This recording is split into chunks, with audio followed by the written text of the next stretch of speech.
So, again, thank you for joining us. And just a few housekeeping issues before I turn it over to Ginger. The way this works is you're able to send us text messages with questions. If you look in your dialog box, you'll see where the questions are. And feel free to do that. I'll be tracking them while Ginger is presenting. And then the good news is I'll be able to interrupt her when it's time. And also, if you want to speak, you're welcome to. Looking at the list, we're all among friends for the most part. And you can click on the hand button on your dialog box, and I'll turn on your microphone. Right now, all the microphones are shut off for better sound quality. But feel free to let me know, and I'll turn it on so you can talk with us. And the webinar will be recorded, and we'll post it on our website within a week of today. So feel free to go back and review it, or some of those from the past that we have recorded. That is also complimentary. We're glad to share the information. And with that, I'm going to turn it over to you, Ginger. I know most of the attendees realize it, but Ginger is now president of the ESD Association and a great asset to my team. We've been friends for, a few years, and she's just a great asset on the team and great asset for the association as well. And with that, Ginger, I'm going to turn it over to you. Okay, thank you, Ted. And as Ted mentioned, he will flag me periodically if you send in questions that are appropriate to handle at that point in the call. And I'm very happy to have the opportunity to join you this morning. You notice the title is The Design Engineer, Weak Link or Warrior in the ESD Battle. And this is very similar to a presentation I gave at an ESD symposium back in 1983. At that point, it was the production operator, weak link or warrior in the ESD battle. In fact, that 1983 was year Ted also had his first technical presentation at the ESD symposium, and that's actually where we met. New presenters with butterflies in our stomachs, addressing a huge room of experts. And we've actually been friends ever since, which is pretty amazing. The focus of my talk at that time was showing that when a device came in that was missing the ESD protection, it had greater than 40% failure rates. This was back when I was an equipment engineer at Motorola Semiconductors, which then became Freescale, which is now NXP. By working together with the design engineers, manufacturing was able to find a way to train the operators so that they can handle the devices that were missing the protection. So this wasn't a normal device, but it gave us the opportunity to find ways to reduce the yield loss. And for 6 months, manufacturing was able to handle these devices until the designers could have respin the design and add in the appropriate protection. So it became very obvious that design engineers are critical to fighting ESD, even in manufacturing. Sometimes there's disconnects between the different groups. And also, when people, they generally will do the right thing if they understand the reasons why. So that's one of the reasons for this talk, is because a lot of times design engineers, they know an awful lot about the internals of the chip design or board design or system design. They may not be as familiar with the ESD controls that go on in the manufacturing facility, or which controls they should use when handling extremely sensitive devices. And I wanted to give you a heads up. At the very end of this presentation, after we get through talking about ESD controls, I've asked Ted to share an interesting case study of a very sensitive device. They only made 2 or 3 of them that they needed to install, but you didn't want to blow it up, and it was in a Gemini telescope.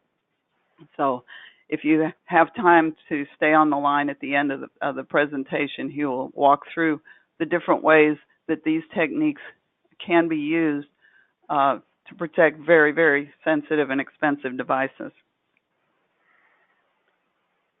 So the expectations for the class, I'm going to start out talking about the Industry Council, their agreements on new ESD targets, because this is what creates the need, especially now, for everyone that's around devices to understand how to handle them appropriately, especially if you're dealing with development prototypes in an engineering lab and all customer-bound product.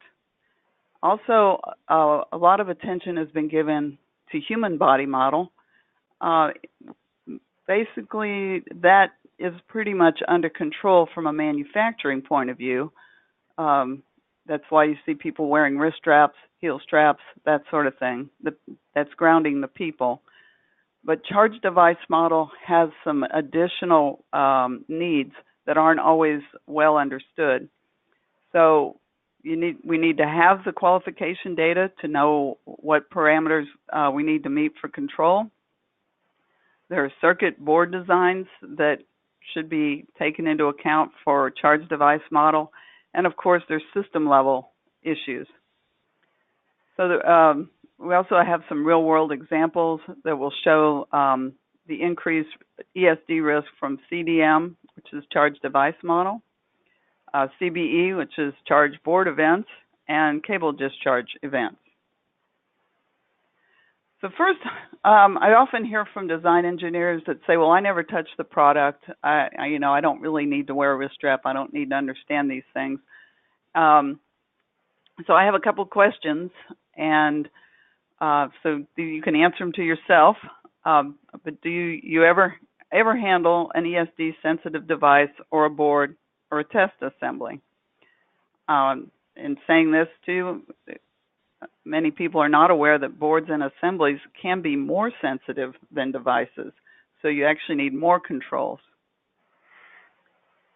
A lot of times, because you're working in an ESD field, people may assume that you know all the ESD control requirements, and you may get put on the spot having to answer a question. So this is another reason to learn this information. And oftentimes, you may end up visiting a customer site or going to a contract manufacturer or even walking to different areas in your own company. And if you work with a early availability engineering sample or a very high value type component, it's important to know what mitigation steps you can take. In fact, do you ever wonder if the prototypes you've spent hours characterizing were damaged and maybe are not operating the way they're supposed to be? So your testing is a little bit off the target.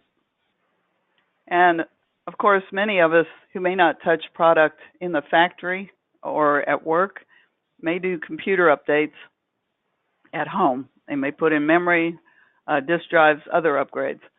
So even at home, you can blow things up. This is a roadmap from the ESD Association. They have one for the human body model. I'm focusing on charge device model because it's not as well understood for protection. You can see the original specs were way back in the day, the early 80s, were 1,000 volts or 750 volts in this range. And for the last decade or so, the de facto spec has been about 500 volts for charge device. Because of the research that the Industry Council did, they realized that that is a little bit high, that manufacturing can handle things a lot more sensitive. So the current target is now 250 volts, and a possible target level in the future would be 125 volts. So just in summary, the current CDM design target is 250 volts, and it may go down as low as 125 volts soon. This is another roadmap from the ESD Association. And if you look at this first column with the 500 nanometer, nanometer, you can see that one of those little things. This red dotted line is showing you the charge device model control methods that are available in many facilities. And so there was a great margin for error. The devices were much more robust than they were being, we could have handled more sensitive devices. As you look along here, the margin for error is not as great. The dotted red line is right about in half of what's now being manufactured. And as it gets more sensitive, it means everybody's got to follow the right controls, or these devices may have a problem in the future. So the Industry Council white papers are available for free download from the ESD Association. And so I've summarized a few items from those papers. The de facto HBM was 2 kilovolts, and the CDM was 500. Those were just arbitrary numbers. And so the research from all the companies involved in the Industry Council showed that we don't have to have such a high target level. The over-design results in a very slow product innovation cycle because a lot of testing is involved. It takes more silicon area, impacts the performance. And since everybody wants smaller, faster, quicker developed time-to-market chips, that was creating a drag on the industry. So the council proposed a reduction. The idea is they proposed it for all the companies to do, so no company would get an advantage by saying, oh, but I still have this high one.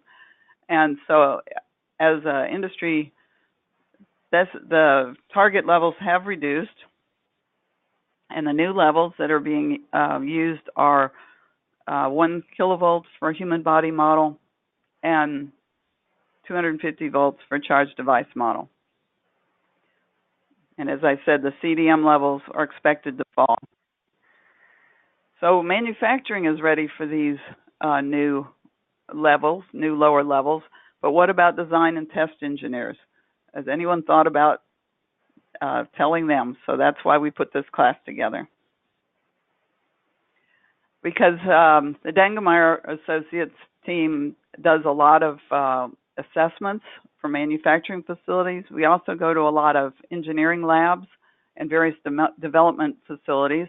And of course, when I was working in industry, I had an opportunity to see an awful lot of different work sites throughout the world, actually.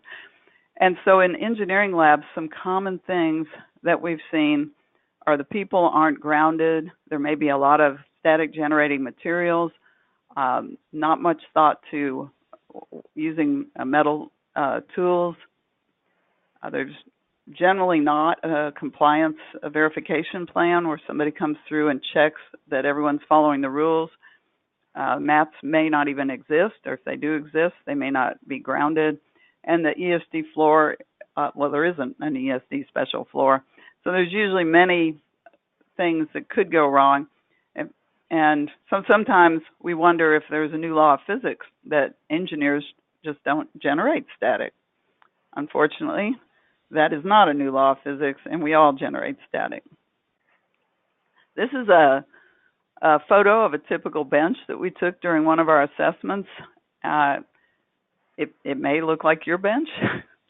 I have to admit, on occasion, my desk can look like that, but not with anything static sensitive.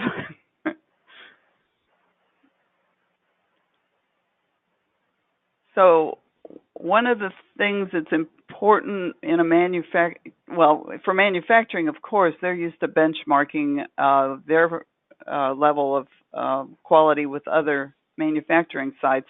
We also have checked some R&D labs, and you can see the yellow bars there are R&D labs that we have visited.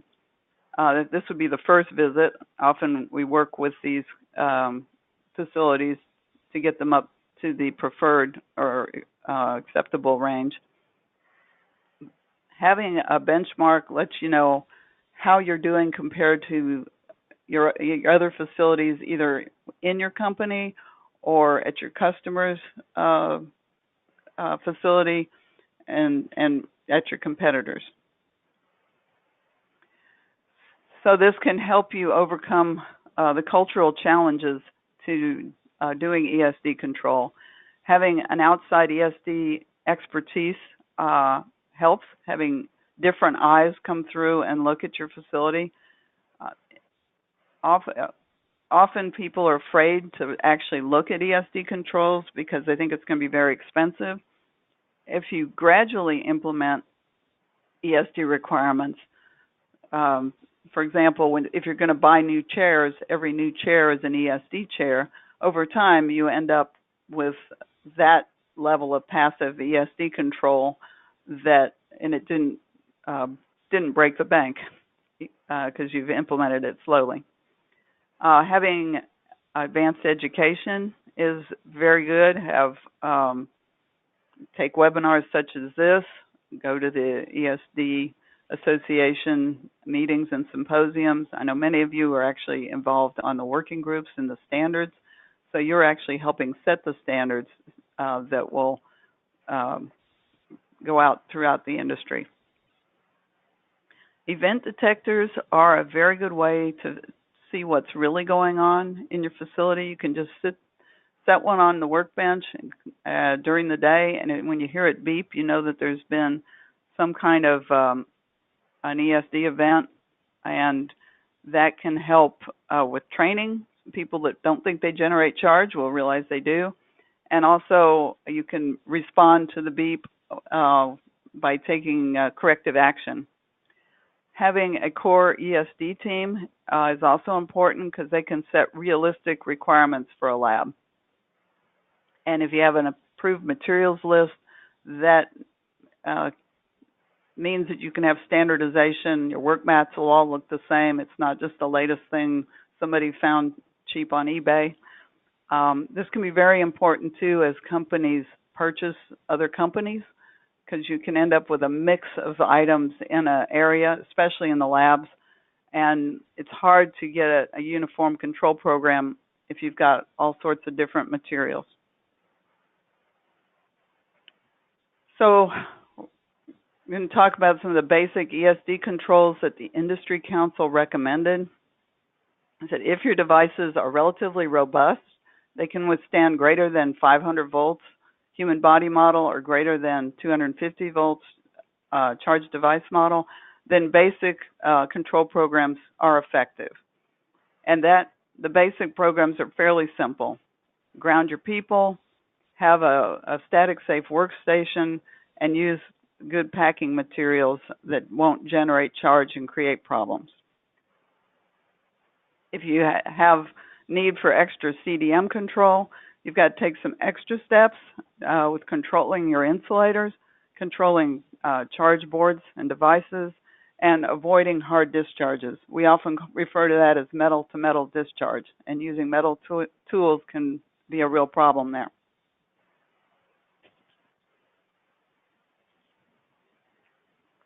So as I mentioned, grounding people is important.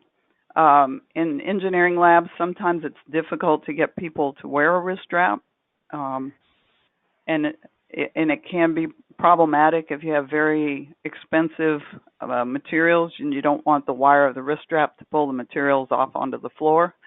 Physical damage is also a problem. So ESD footwear may be a solution where the people will be grounded through an ESD floor or a mat. So if you're using wrist straps, they must be tested. They do fail. This is a portable tester, which is handy because you can go and check the wrist straps as they're being worn. We have noticed many times there'll be a test station as people enter their workspace, and so they may push the wrist strap up on their arm so it's fitting more snugly. They get to their desk, that's uncomfortable. They pull it back down so the wrist strap's loose and it's not really making good contact. We often find that problem with an event detector because the person is charged up, and as they go about doing their work, we will see events. So here's a little walking guy charging up. For some reason, it always makes a beep the second time. We got to get that little zap. Let's go, guy.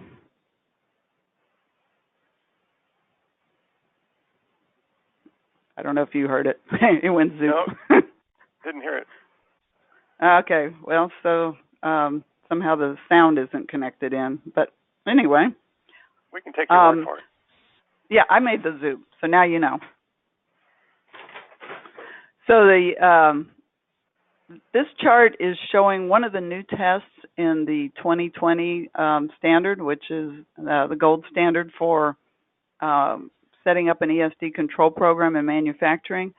The latest version of 2020 added a walking voltage test, and you do a repeated pattern that simulates somebody at a workstation walking. So each step makes that a peak like that, and where the circle is, it's where the person stopped moving in between. So there's about 5 steps in the documentation. There's a little like a dance step chart, but the main thing is that you take about 5 or 6 repetitive steps and then pause, and then take the same kind of steps again and then pause. So you can see what the charge is as you're just standing there, and the charge kind of bleeds away. And that gives you a very visual sense of the charges and how they change just with normal activity. This is extremely good to use during training, because people that'll swear up and down they don't charge up. When they actually see the charge changing as they're stepping around, it can make believers out of them. If you want more of the details, you can visit our website. There's a complimentary video there on how to make this measurement. Right, and one of the key things on this particular chart, it was a troubleshooting we were doing, because it was an ESD vinyl floor, but the shoes were not ESD shoes. So if you're going to use ESD control footwear, the floor also needs to be an ESD control footwear, and they need to be tested as a system together, because some footwear, even if it's good from a resistance point of view, may charge up on particular floors. So it's a new test. It's not difficult to do, but it does take some training and understanding. And if this is another picture that I took during an assessment, heel straps they're quite affordable and useful, but people that scuff their heels, as you can see, one foot is not grounded. The heel strap is slipped up. The other foot, the right foot there, I wanted to point out that the ground ribbon is actually going between the sock and the shoe, and that is an entirely good way to do it. Many people think somehow that the ground ribbon has to touch their skin. They'll wrap it around their ankle. Ankles are pretty dry. They don't make very good contact. It's better to put it under the bottom of your foot, and your sock will end up with a bit of a sweat layer. You will make good enough contact with it. So this is a detail that many people misunderstand about wearing heel grounders. Of course, if the company can, it would be good to have ESD shoes, because most people know how to put their shoes on appropriately. They cost a little more, but they work better. And also, if you wear footwear, you should wear it on both feet. You wouldn't think you'd need to say that, but we've seen opportunities where they were saving money by only putting footwear on one foot, and I guess they had to drag their foot everywhere they went. So now that we got people grounded, let's look at grounding workstations. One of the reasons for the grounding is that if you have two conductors and they're at different voltage level, if you bring them together, they'll share the charge. But if one of those objects has a very high capacitance, like it's very, very big, like a floor or a work surface, its voltage will not really change. The other smaller item will come to that level. And that's what we call being grounded. Sometimes you're actually connecting it to a ground. Sometimes it's an equal potential ground where everything is connected to each other because there's not access to an electrical ground. But the three type of workstation grounding is the AC equipment ground, which is preferred, the auxiliary ground, which is a separate wire that's run throughout the facility, and an equal potential ground.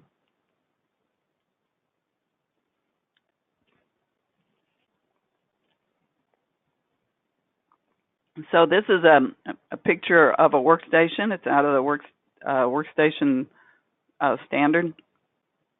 And what's important here is you can see that there's a protective work surface. There's also another ESD protective mat that could be on a shelf, could be on a microscope stand, could be on some other item on the work surface.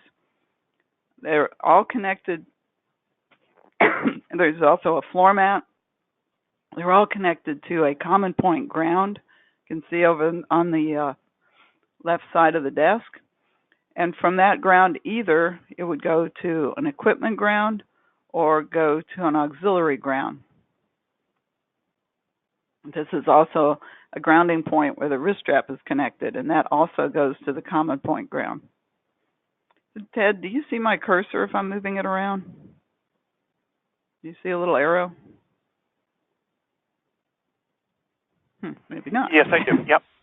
Sorry. Okay. So one of the benefits of using a common point ground is that if for some reason the ground connection that goes to the equipment ground fails, everything on this work surface is still connected by equipotential bonding. Oopsie.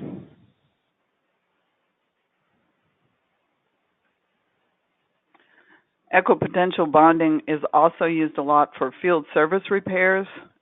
That orange mat is the workspace. If you're going to be putting a new card or something into this chassis of this computer, the wrist strap you can see is connected to the orange mat, the ESD mat, which is also connected to the chassis of the equipment. So nothing could be at a different potential. The board that's put in was put on the mat, so it's brought to the right potential in a safe manner, and everything's installed that way.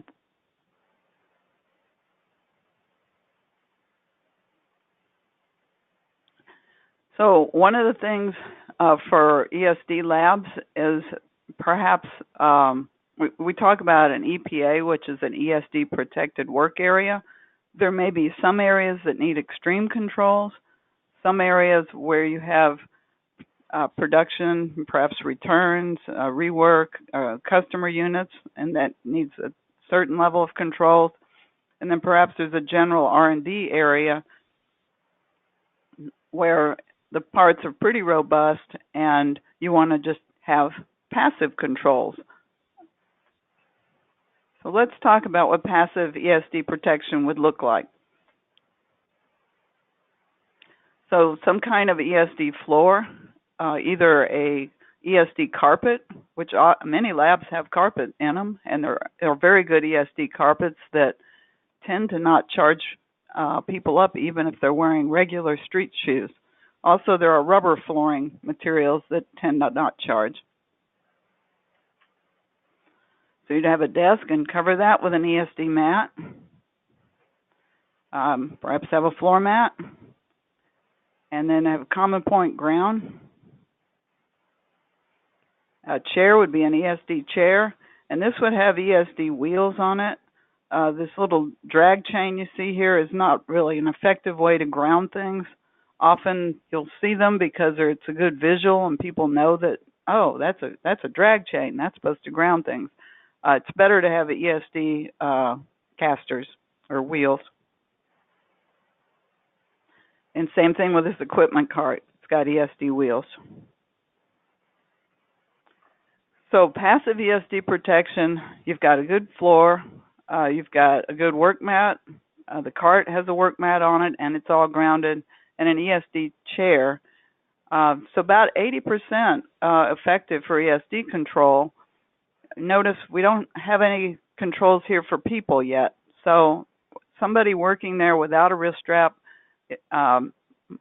might be okay if the equipment was, what they were working on was fairly robust. So we've set this up in a lot of labs where it was going to be difficult for people to follow all of the control rules. And by setting this up, you've got a good basic level of control. It's certainly a lot better than nothing. Passive controls doesn't mean no controls. It means you've engineered the workspace so that it's unlikely that people will damage the devices. So just a summary there, so we have passive grounding methods, low charging floor, a good chair. If you start with chairs that are 1 × 10⁶ resistance to ground, as they age or get dirty or whatever, they will still be providing a good path to ground. Having ESD mats, tools, tote boxes, footwear, where they've been thought about how to control ESD problems. And this eliminates the need for wrist straps in this kind of environment. And so since everything is set up to be passively protecting, there's not a need for a lot of compliance verification. However, if you've got customer-bound product or production, that would have to be at a specific workstation with the full set of production controls and monitored, hopefully by somebody that's used to looking at the personnel in production.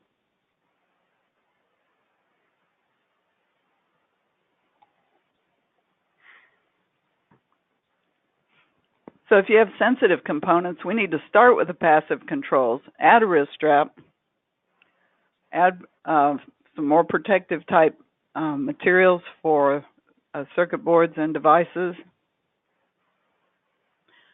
Make sure we've removed any static generators such as styrofoam coffee cups and other highly charging plastics. And we may even need to add an ionizer to, if there were process essential insulators that couldn't be removed, we need to remove the charge from them.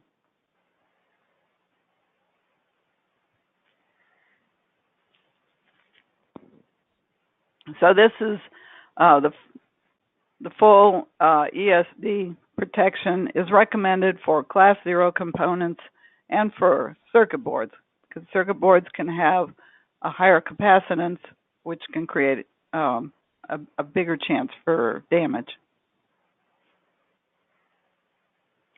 So just a few words about protective packaging. Basically, you want to protect the devices and not introduce any charging plastics in your facility or at your customer's facility. There are 2 distinct properties. They're both important. Low charging, the ability to resist charging. You have less voltage being developed around the product. And then there's a dissipative property, which would allow a safe and slow removal of charge, so you don't have the peak discharge currents. Unfortunately, these 2 properties are very different. They're both important, and they're not related to each other. So getting a low charging material does not mean it's dissipative. Getting a dissipative material doesn't mean it's low charging. There are some materials that can do both, and that's what you're looking for. This is a chart to show what we mean by dissipative. If it's conductive, the charge will move too quickly, and you might have a charge device model type jeopardy. If it's dissipative, a charge can be moved very safely. If it's an insulator, the movement is too slow, and it can get charged up itself. So this is a black tote box. Many people assume that black containers, black trays, they're good. They can be too conductive. So if there's charge device model type issues, they're not recommended. And you have to measure them to be sure. Just because it's black, some black ones are in the dissipative range, some are not. Sometimes the same tray will have insulated areas, dissipative areas, and conductive areas, and they all look the same. They're all black. So it's a matter of testing and buying from a supplier that's on the approved ESD list that has been characterized by the ESD team. Many engineering labs have this kind of setup. These clear plastic boxes are very chargeable. This picture shows two problems. One, it's a charging storage area, and two, there's metal-to-metal contact going on with the pins of the devices.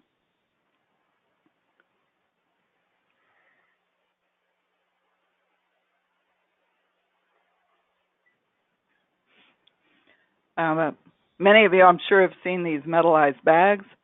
The inner layer that has an anti-static or static dissipative or low charging type coating wears off very quickly.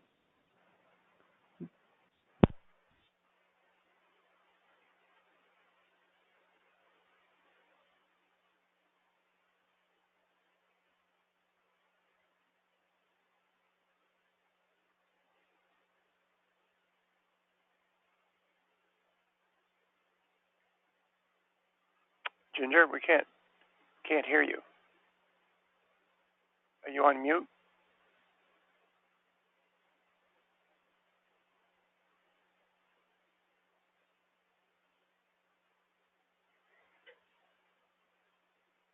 Ginger?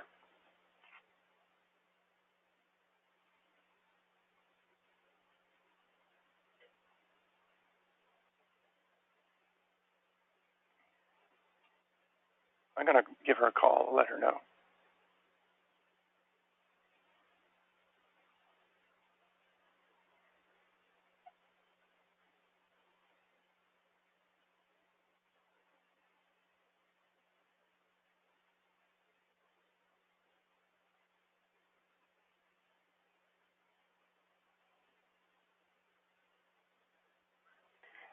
We can't hear you.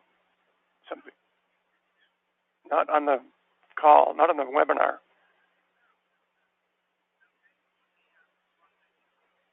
Okay, yep, bye. She's logging back in, so bear with us. This would be a good time if anybody has any questions to let me know.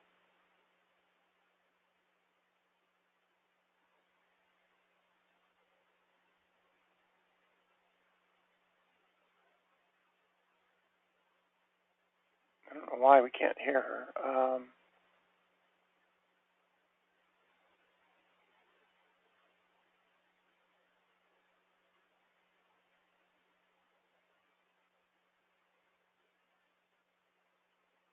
Hello?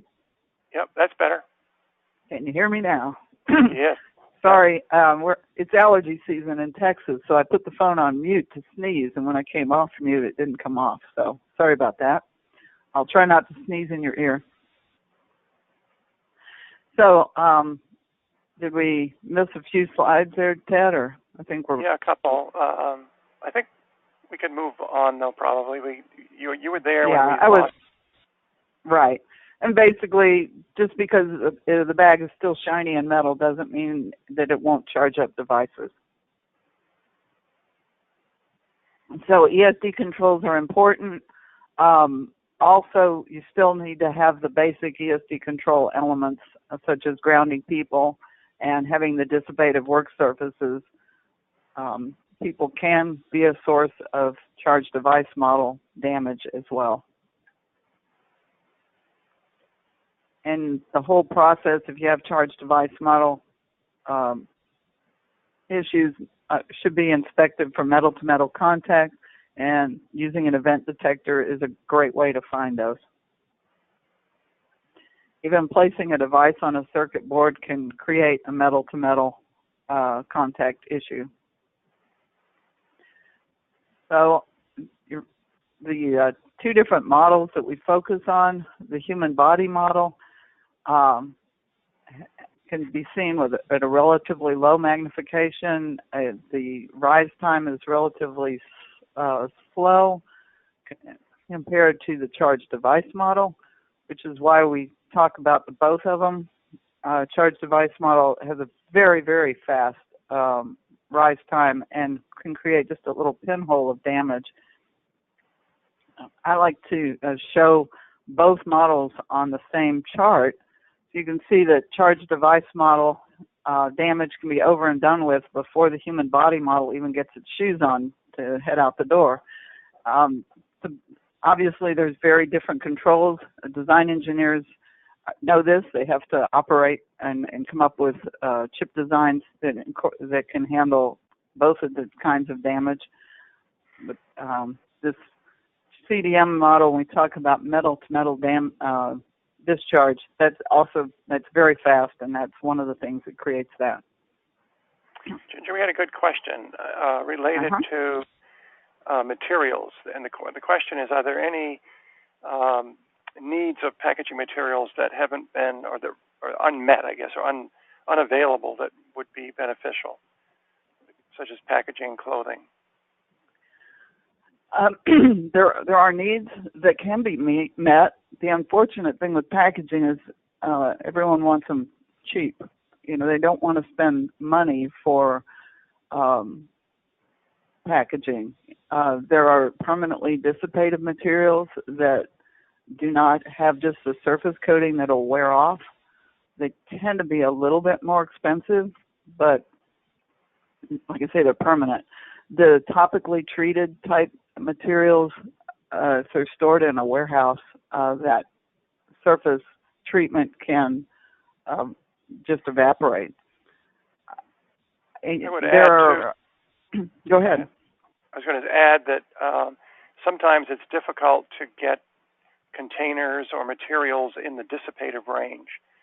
Ideally, you want resistive material in the middle of the dissipative range, say roughly 10.6, 10.9 to the ninth. And often it's difficult finding those materials, and then sometimes they're available and they're very expensive. So, yeah, there are some areas where there are gaps.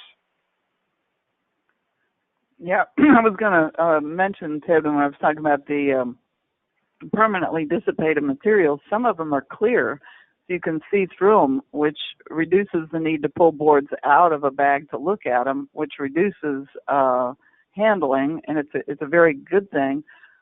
Unfortunately, a lot of people think that for shielding you have to have metal, and you do not. An air gap can provide ESD shielding, and so understanding the physics of what's going on is very important. It's hard to give a one answer for every situation. That's one of the things we enjoy about ESD control, is every situation is unique and there are optimal solutions, and we love working with customers to find an optimal, cost-effective solution. Did the question also ask about garments? No, it was just if there were any materials that would be useful that are not available. So okay. I think we've covered. Yeah, I think most of them are available, but if they were ordered in bigger quantities, they might become more affordable. It's just a matter of what your priorities are.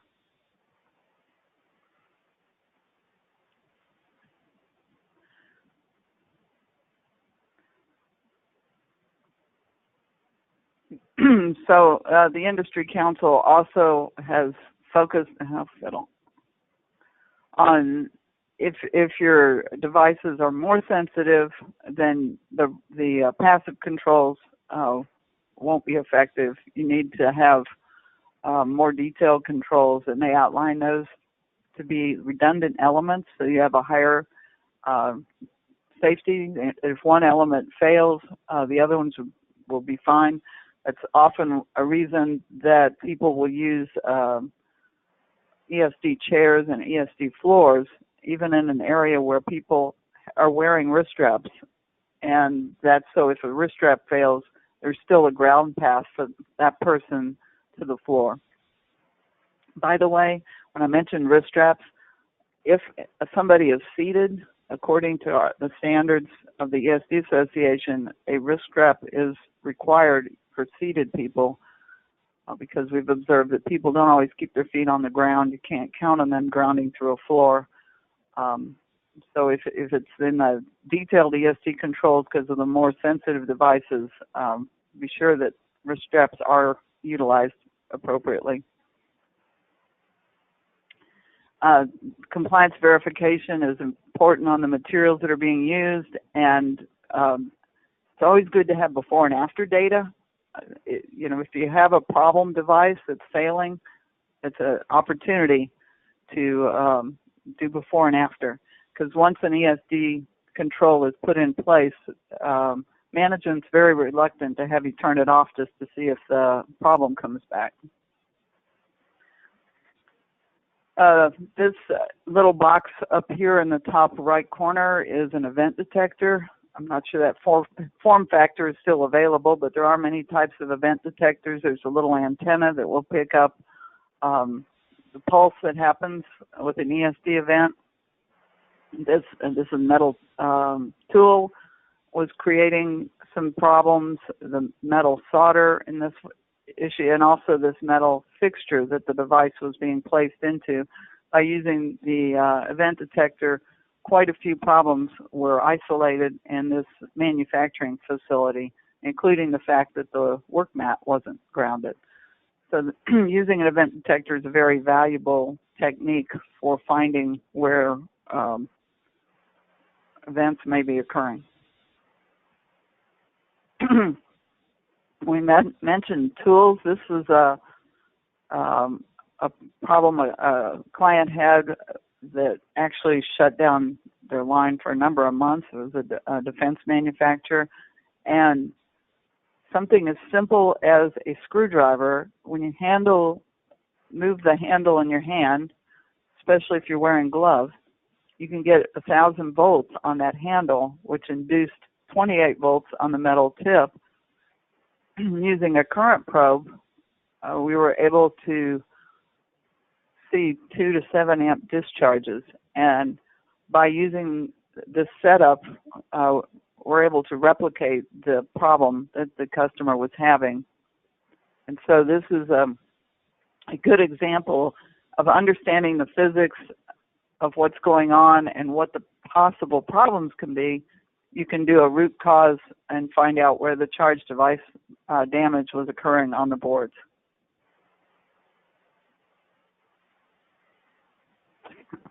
So since we mentioned boards, this is an additional ESD program concern. It's called charged board event.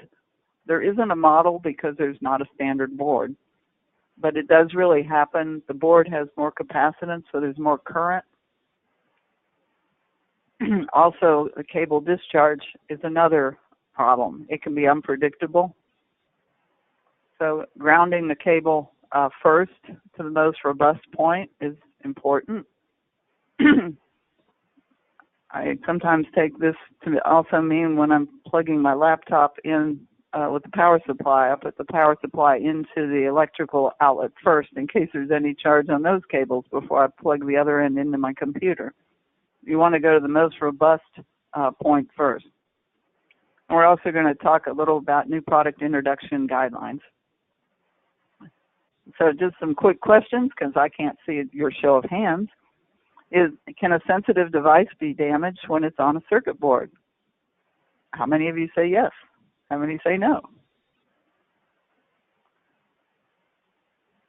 And would the damage be the same as if it was a standalone device? Well, let's talk about that. So we have an example here of a standalone device that had a certain stress voltage, and the same device on a board with the same stress voltage, and you can definitely see that there was a lot more damage on that device.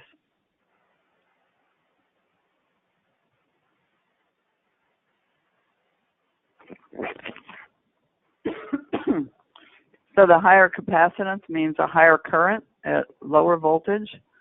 A class 1 device, it may be a very robust device, not so sensitive, may turn out to be very sensitive once it's on a board. And so think about the criticality of the application and also how easy it is to make contact with the sensitive pins. And you need to know the CDM thresholds of the devices to assess the risk, and maybe even charge board event testing. So this is showing that testing that was done on that picture we saw earlier. We have the device peak current was at 5 amps, and testing it as a standalone, it was well within its rated capability, but on a board, it was over. It went all the way up to about 9. So this is an example of the same device being more sensitive once it's on a circuit board.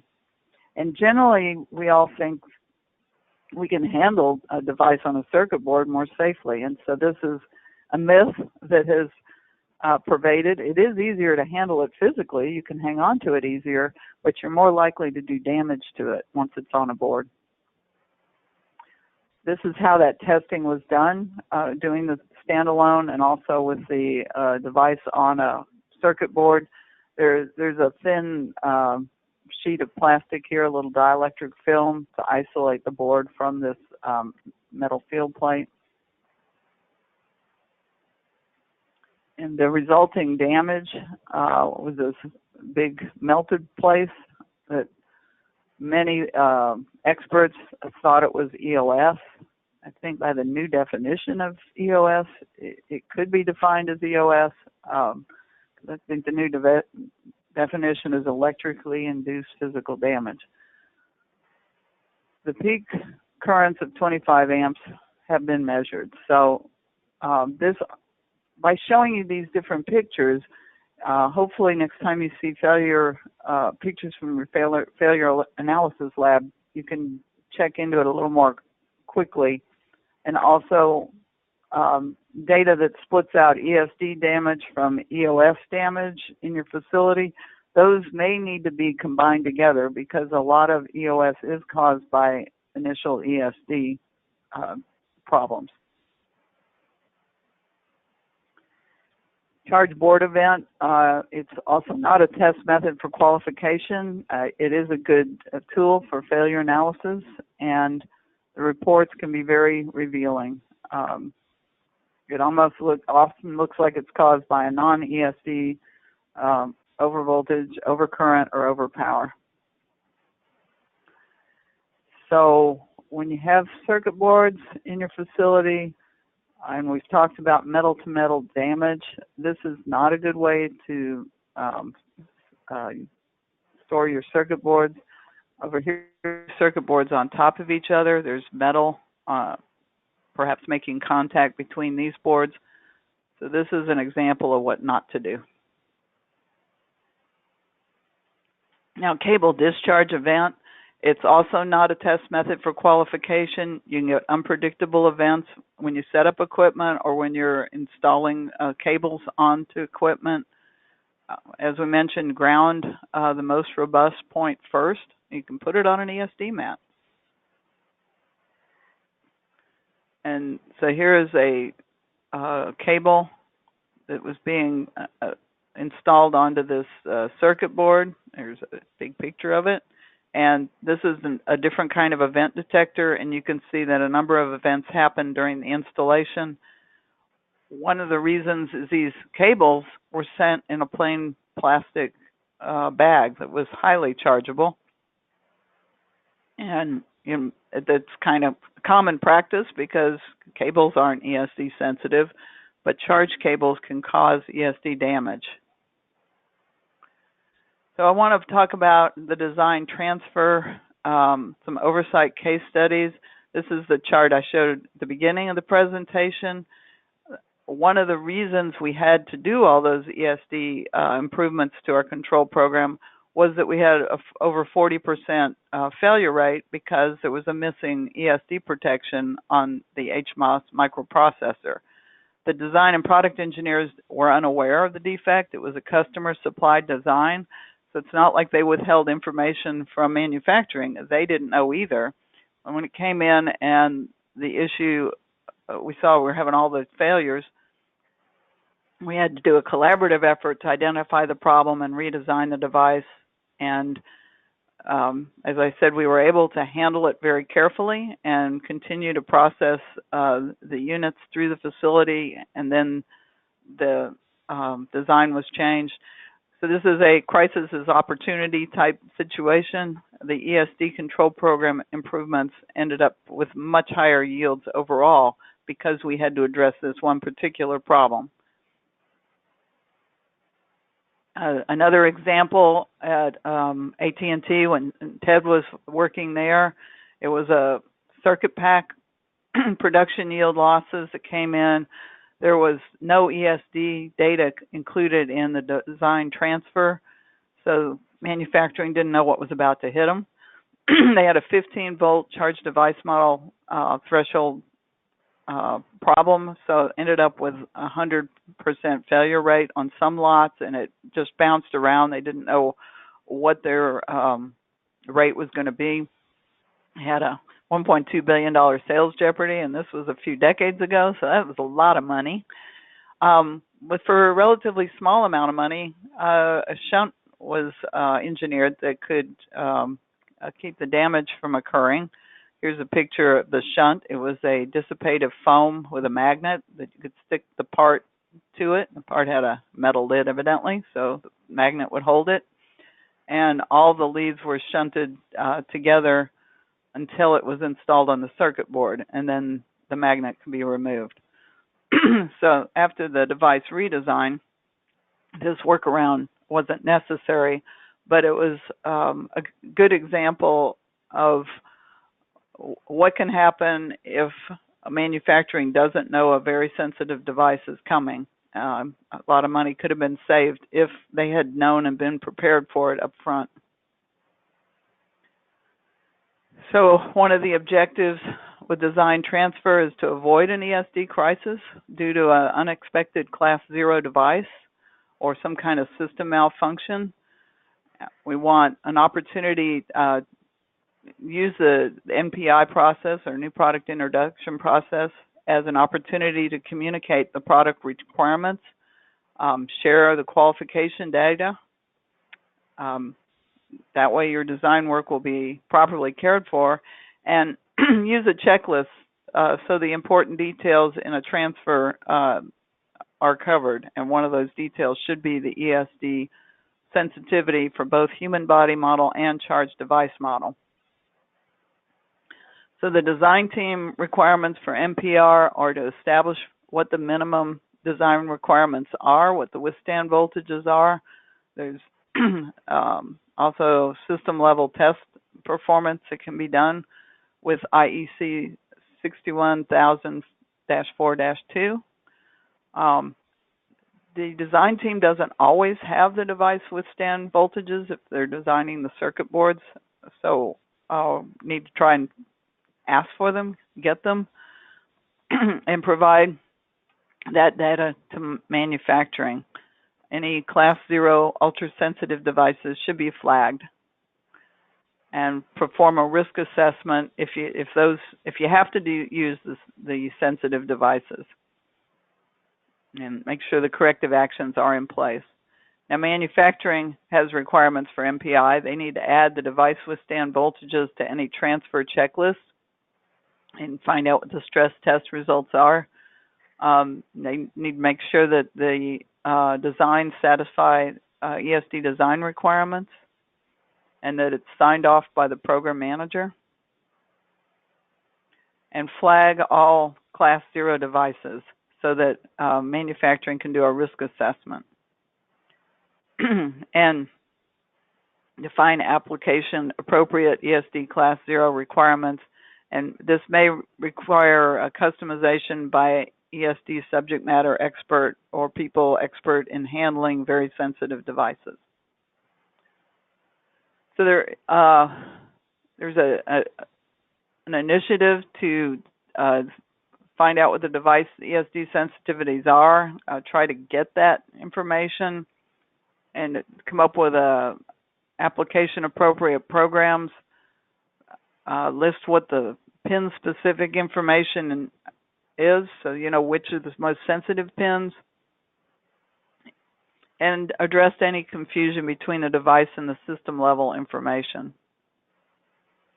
There is a project underway right now, the Working Group 5.0 at the ESD Association. They're writing a technical report which will explain the ESD thresholds and the limitations.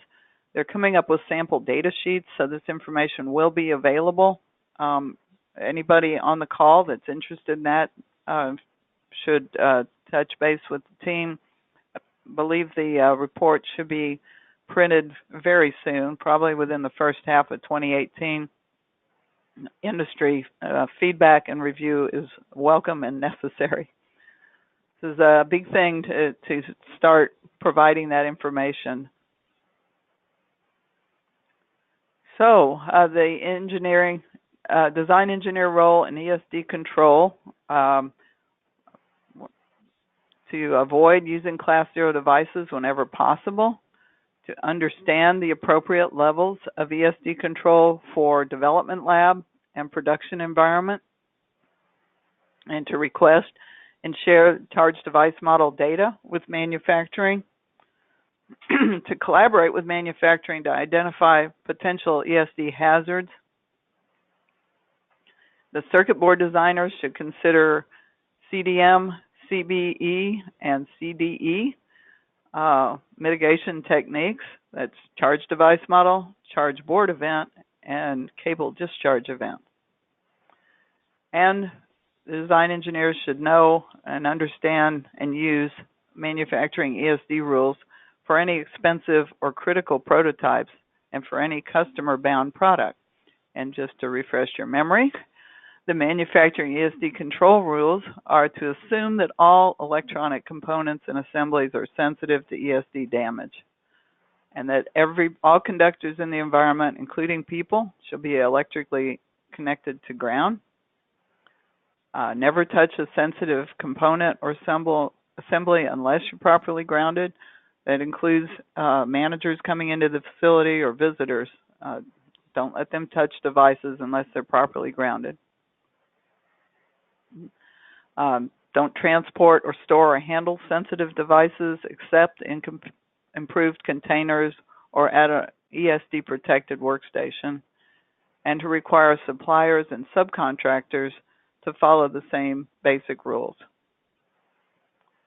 So there's a lot of documents that are a good reference for manufacturing ESD control. There's the ESD TR 2020, it's a technical report for 2020. There's the technical report 53, which is compliance verification guidelines, and of course S 2020, which is the administrative and technical information for these kinds of programs. And are there questions? And in conclusion, design engineers can be effective warriors in the ESD battle. So Ted, are there questions about this part, or I can hand it off to you to do this in-depth one? Well, we do have another question, okay. And it was related to the materials. And this question is that this person was under the impression that metal bags were needed to protect from EMI or RF emissions, and it wanted to know if this is correct. There are very few devices that are actually need a metal bag for protection. An air gap barrier can provide an ESD shield. Do you want to add some more, Ted? Yeah, to do it justice, it really takes a few minutes to explain all of the technical reasons for it, but there are alternatives to the metallized bag. Now, but I do want to add, having said that there are clients or some of your customers may very well require the metallized material bags or conductive layers, in which case you have to comply. But technically, there are alternatives that are equally as effective. And if you'd like to discuss it further, we would be, glad to do that offline. Yeah, but, many times at customer facilities, we get asked this question, and we help them set up their process so they don't need the metallized bags internal to their process. But when they ship to a customer, they may have to use it. And the thing to keep in mind with metallized bags is they are one-time use only. They should not be reused throughout the facility because the inner coating that is low charging is very, very thin. The metal bags used to be better, of course, like most things, but because of cost pressures, that inner coating is very thin, and if you've used the bag once or twice, that low charging coating has more than likely been worn off, and it's just like a regular sandwich bag with some metal on the outside. You can charge it up, but it's because it's still shiny, people think they can use it. That is a false sense of security. Just got another question related to the metallized layer.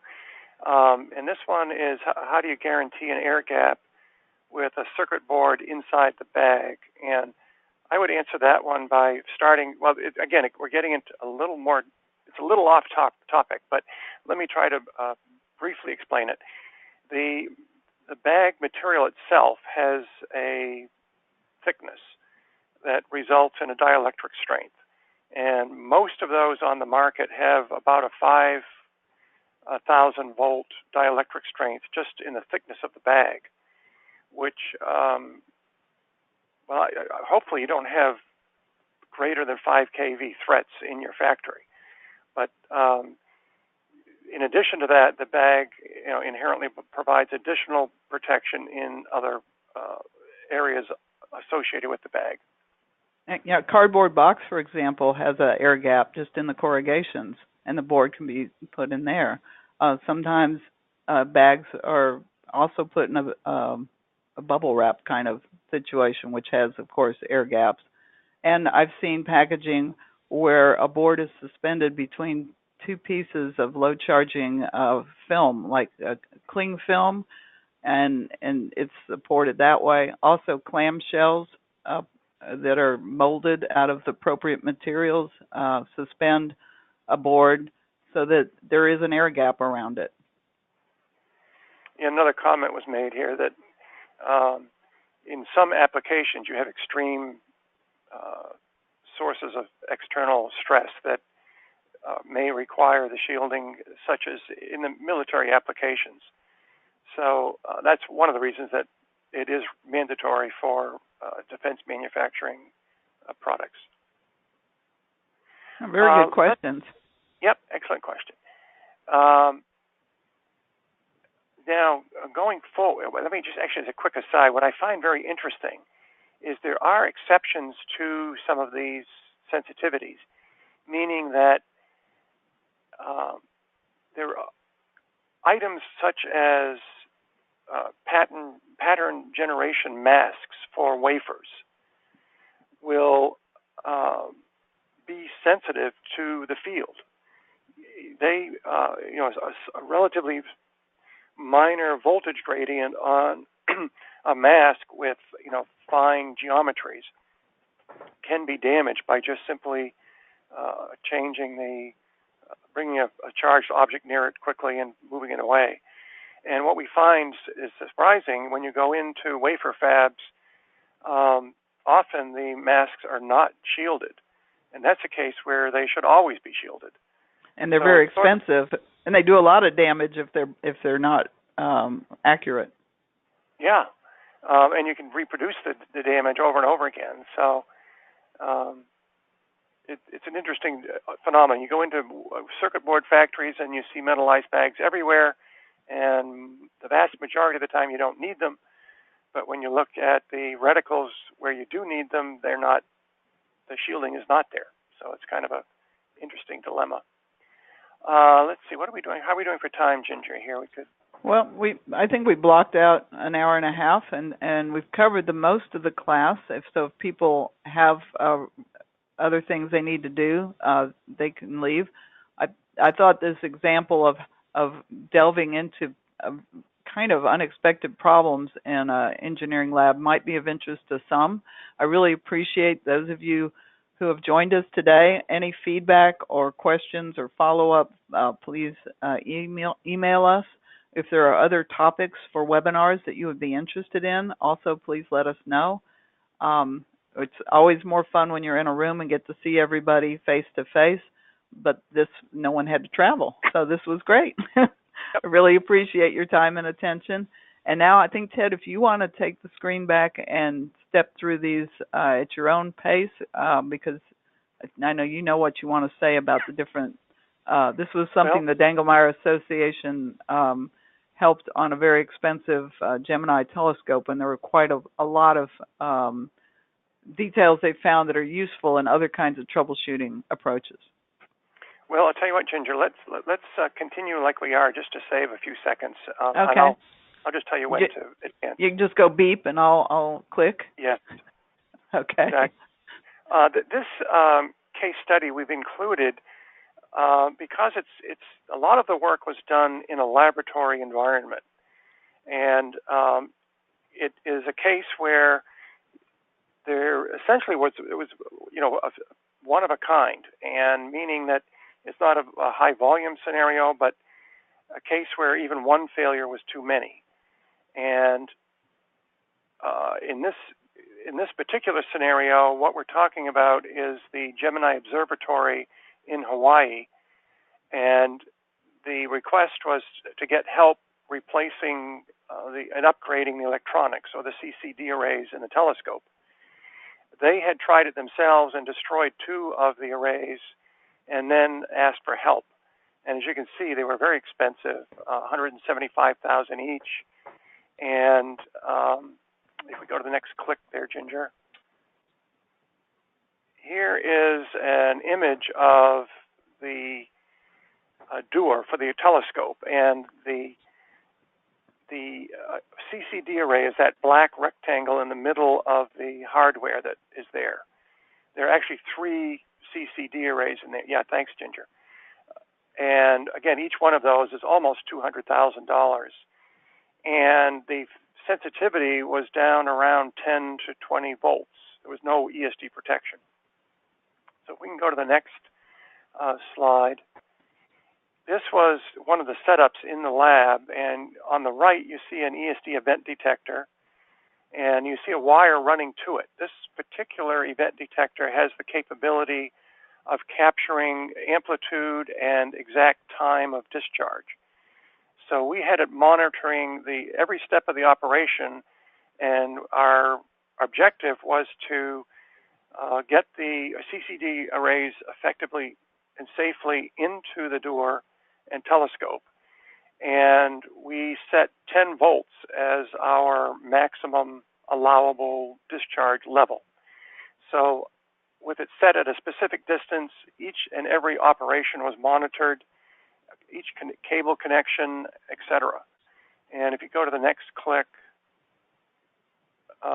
we checked the incoming materials and identified some that were acceptable, some were not. This particular foam was fine. It was in the 10 to the 5th region, as you see on the meter. There were other materials that were not. So the CCD arrays had come in packaged less than perfectly. So we had to. It was doubly important now to make sure that the arrays were installed without any discharges, to guarantee that the installation was not the problem. So yes, go ahead to the next one. This is one of the areas where the arrays arrived with, on the left-hand end of that flex cable, there is a shunt. It's a metal soldered shunt, which means in order to, at the factory where they produce the arrays, it meant that those operations use that highly conductive shunt to protect the devices. That's the good news. The bad news is if there was a charge present on the arrays at that point, by installing the metal conductor, you run the risk of creating damage because of the metal-to-metal contact that it creates. Next, please. There's a close-up of that connector. Next, please. We had to verify low voltages on every single pin of every connector prior to mating. And in this particular spot, we required less than 1 volt on any pin or cable connecting to the arrays. And we're able to do that, but it wasn't trivial. And you see an ionizer there on the right. In fact, if we go to the next slide, I think it helps explain it a little more clearly. Here are some cables where we had ionized them with a conventional ionizer, and we still had 13 volts on individual wires and pins, which failed our 1 volt requirement, as you can see. So we found conventional ionization was not strong enough. Then we went to the next slide, please. We decided to make up these temporary dissipative shunts for those cables, and put in. Actually, we tried a variety of materials, from dissipative to more conductive. What you're looking at here, the blue circles, were pieces of an ESD mat. We put them into the connectors, connected them, and then measured the voltages on the wires again, and that still didn't do it. So we were surprised at that. We thought that would work. We tried conductive plugs, and they didn't do it. So if we go on to the next slide, Ginger. There's one installed, one of the table mat plugs, and again, that wasn't adequate. We couldn't get good grounding and removal of the connectors. So, and even then, when we measured resistance between the leads, that was still above a little bit too high. Next, please. So what we ended up doing is we switched to a air gun. And you see on the left, a DC ionizing air gun, and injected the air right into the end of each cable. And with that aggressive ionization, we were able to get the voltages down to below 1 volt. The ionizer that I mentioned earlier, even though it was a very good one with a 1-second decay rate, it just wasn't aggressive enough to prevent issues or to remove the charge from the wires. Next, please. And here is, the test setup. Again, we tested all the pins beforehand, and now we knew they were all below 1 volt. And the next slide, please. You can see here the mating taking place, and we did not get any discharges with the setup that we had here. Next, please. So all of the connections were made safely, event-free, and then we had a mystery, and I believe that's the next click. At the very end, after the arrays were safely installed in the equipment, we found that when that red circle right there is looking at a stainless steel bolt that was used to hold the array assembly in place. And so you have a stainless steel bolt going through a grounded stainless steel frame into a stainless steel chassis, fact, if you go to the next click, I think, Ginger,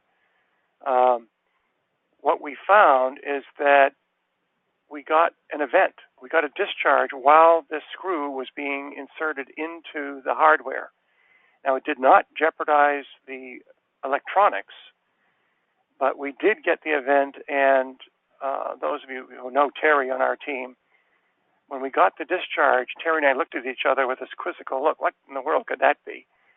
And, we had a metal wrench, Allen wrench, grounded operator, no gloves, ionizers on, and we still got a 10-volt event, and had to assume that there was enough friction between the threads of the bolt and the assembly was being driven into to trigger this event.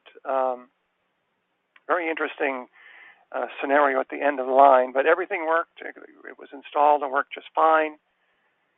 And it's just an interesting case study. And again, the reason I wanted to show you this is that in a laboratory environment, you're often dealing with one-of-a-kind and sometimes extreme sensitivities where extraordinary controls become critically important.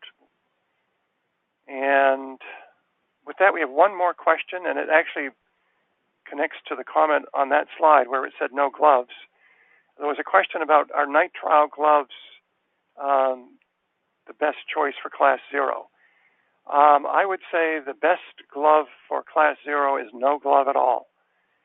Nitrile is a lesser of evil. In other words, it's better than other choices, but in practice, no glove is the best. So if you can avoid the gloves and you don't have stringent contamination control, then I would go without the gloves. If you're forced to use them, the nitrile is a better choice than other types of gloves. But there again, you need to test with the glove you have decided is a better glove. Test with the materials you're going to be handling, because it's the friction between the glove and whatever you're processing. We found, gloves can charge up solder before you put it on a board. They can charge up the boards if you're handling boards. So it's not just choose a glove, but choose a glove in conjunction with whatever you're going to be using it with. A lot of times if we're doing a demonstration and we need to show charging something up, we need to show friction, we'll just use a glove, an ESD glove. It charges things up wonderfully. So a lot of people will use gloves and finger cots only for ESD reasons. That is not a good reason to use gloves and finger cots. The only reason to use them is if you're required for contamination control, because they do not provide ESD control. They create more problems. And I think that's what Ted's saying. Best glove is no glove for ESD control. Does that answer the question? I would say so. But feel free to contact us if you have additional questions, and we'd be pleased to help out with that. Okay, we've come to the end of the time slot, and again, I want to thank everybody for joining us, and keep an eye out for our next complimentary webinar. We do 3 or 4 a year, and if you go to our website, you'll see them listed and the dates that they've been set for. And also, again, just to remind people of the demonstrations of doing different measurements that are available on the website. There's several, probably 7 or 8 different short videos showing how to measure particular ESD control measurements. Yep, good point, Ginger. And again, thank you. Nicely done, Ginger. Thank you. And if you all want to be in one room with us, we do an in-depth workshop in the summer with the whole Dangelmayer team, and we'd love to have you there. It's up in near Gloucester, near Boston, and that information is also on the website. Okay. Goodbye. Thank you again. Bye.